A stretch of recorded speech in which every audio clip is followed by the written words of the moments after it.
Hello, my name is Victoria, and today my group and I are going to cover the safety within the greater West Lafayette area, specifically COVID-19 safety. Now, Fall 2020 semester has been a new experience for everyone, students, parents, professors, but has anyone given a moment to think about how COVID-19 is also affecting the West Lafayette residents around us? How are young students, or have people thought about how young students' careless patterns are affecting these residents around us? Well, issues such as these are what we will be covering today to give you a clearer perspective on where Purdue and West Lafayette are in terms of COVID-19 safety, but also what is and can actively be done to solve the problems we are facing. The problems behind COVID-19. Well, the problem that we're aiming to combat is that the Purdue and West Lafayette areas are struggling to maintain a healthy environment in terms of COVID-19 safety, safe from exposure to the virus, which according to an article published on usafacts.org titled Tippecanoe County Coronaviruses Cases and Deaths. The root cause of COVID-19 around the West Lafayette area is that the young and healthy population of students we have roaming throughout Purdue daily are inconsiderate, and their careless patterns have been affecting not just them, which is something they don't take the time to think about.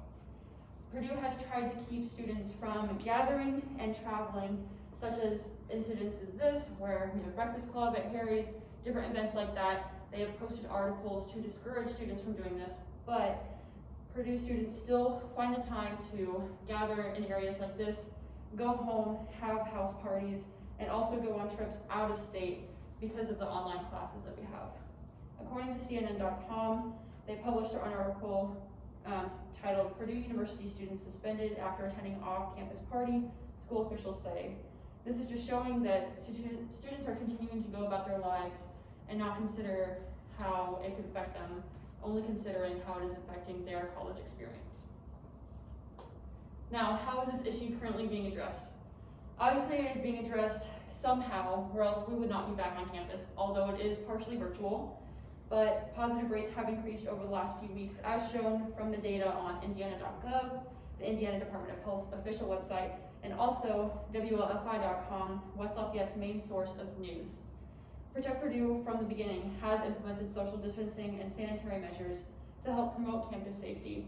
There are stickers to mark where seats can be taken, and many areas around campus are no longer dine-in if they cannot provide enough distance between people inside. But will this be enough?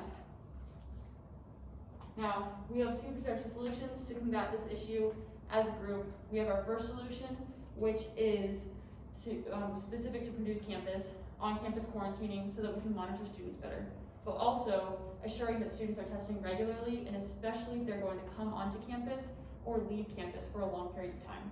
Our second solution is specifically for West Lafayette residents. There are currently funds being put together to help businesses start back up, so why not put funds together to support people who cannot take the time off to quarantine, even if they're showing high symptoms. Now I'm going to hand it off to Trevor, who can talk about our solution one and further. All right, thank you very much. Our first solution is to force all students and staff to quarantine on campus. Right now, we have a Purdue Village, which has a quarantine place for everyone who lives on campus, but it is optional to go there, and they can arrange living arrangements at their apartment or wherever they're living at the time, which we are trying to discourage. So yeah, COVID can spread through apartment complexes. It's not really fun to talk about, but Joseph G. Allen from Harvard University says that COVID can spread through apartments, especially in bathrooms. There is fecal matter which contains RNA from COVID-19 virus, and when people interact with that, when they have like a shared bathroom situation, they might not be exposed to it for very long, but in the unfortunate cases in many Chinese and college provinces, many people get COVID even if they don't directly interact with people. They are only living in the same area. Also, the CDC study from October 5th says that water droplets containing COVID can actually stay in the air for either minutes to hours, depending on how big the water droplets are. This means If you have a shared living area, such as a kitchen, where you're the only person in there, but you do have COVID and you make sure everything's great except for that, you might be breathing, and the water droplets that stay when you leave can actually negatively affect everyone else who will go in that area. Also, students are very negligent of others and aren't following quarantining rules. A study done by Vale Wright, who's the director of clinical research at the American Psychological Association, says that many people who have anxiety, especially teens, such as, looking at this graph right here, most people suffer from anxiety. They say that people with anxiety want to act out because they don't feel great about their living situation, and they want to feel more in control of their lives by being able to control the little that they can, which would be going out or rebelling against the government or anything of that nature. They really just want to feel in control of their lives, and in that way they might be spreading the virus. If those rebellious teens or young adults are in Purdue Village, and if they're on campus, they will not have the option to go out and go against the quarantining regulations. About 75 out of 940 beds are being used at this moment, and that is about 8.7% total capacity.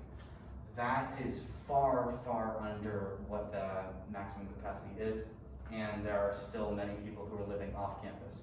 We suggest that the people who are living off campus go there because they get the meals delivered. They don't ever have to leave their section of the Purdue Village apartment. That way, the spread of the virus can be minimized, and the most amount of people, especially in the greater Lafayette community, can stay healthy. Also, the Purdue Village, those apartments are not that bad. It's not that low of a step down from your own place, your own apartment.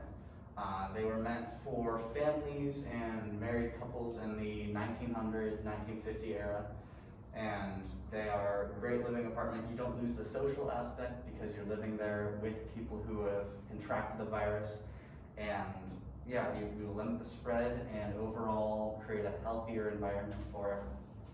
Now I'm going to pass it off to Franklin, who is about to say our solution number 2.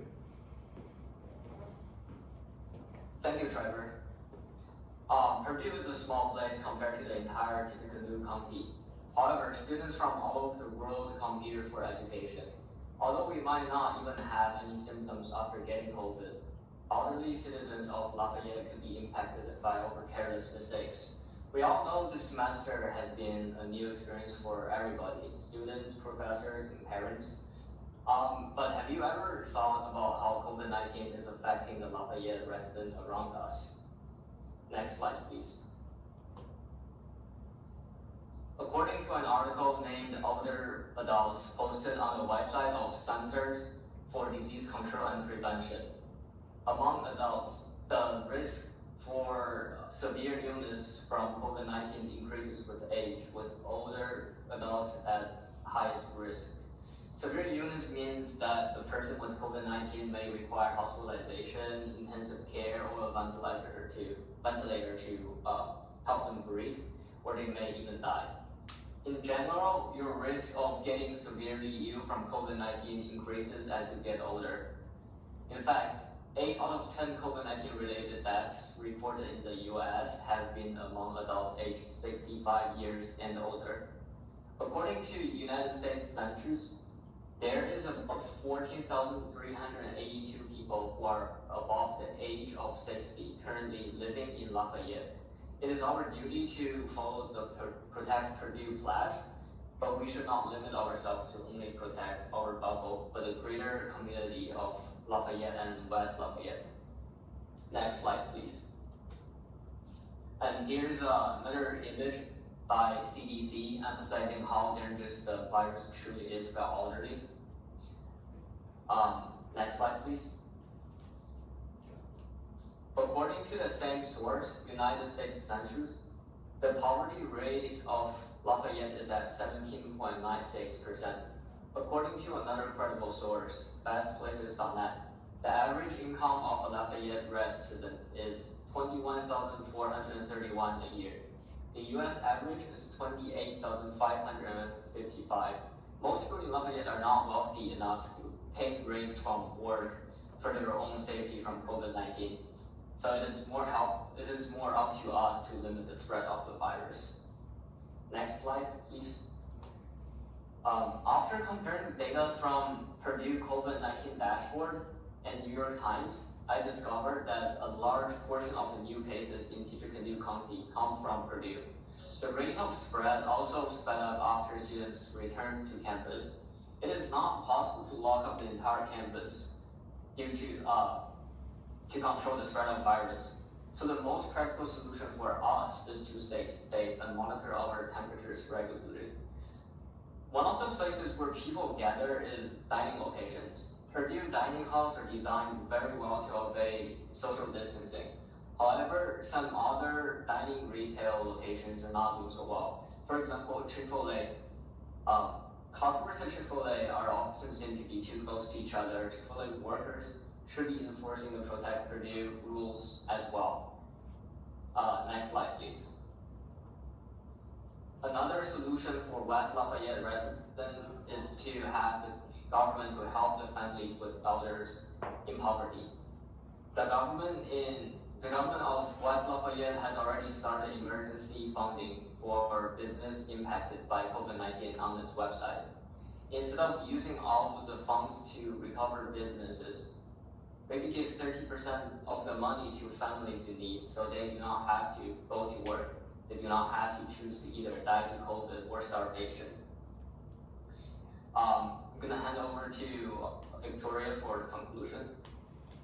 Yeah, as Franklin said, we need to take it on as students to combat COVID-19 because West Lafayette and Lafayette as well do not have the best poverty rates, and so they do not have the option to take days off from work, as was stated earlier. So being able to provide funds such as these is something that is major in continuing to build West Lafayette as a community and making sure that everyone is happy and healthy. I'm gonna pass off to Trevor just so he can go over a little bit of his point as well and wrap it up. Yes, and just a reminder, solution one, we want to try to keep everyone safe by quarantining in the same area. If everyone's in different places, there are many more points which COVID can spread, both affecting Purdue's student body and the greater West Lafayette community. And now Franklin with his part of the conclusion.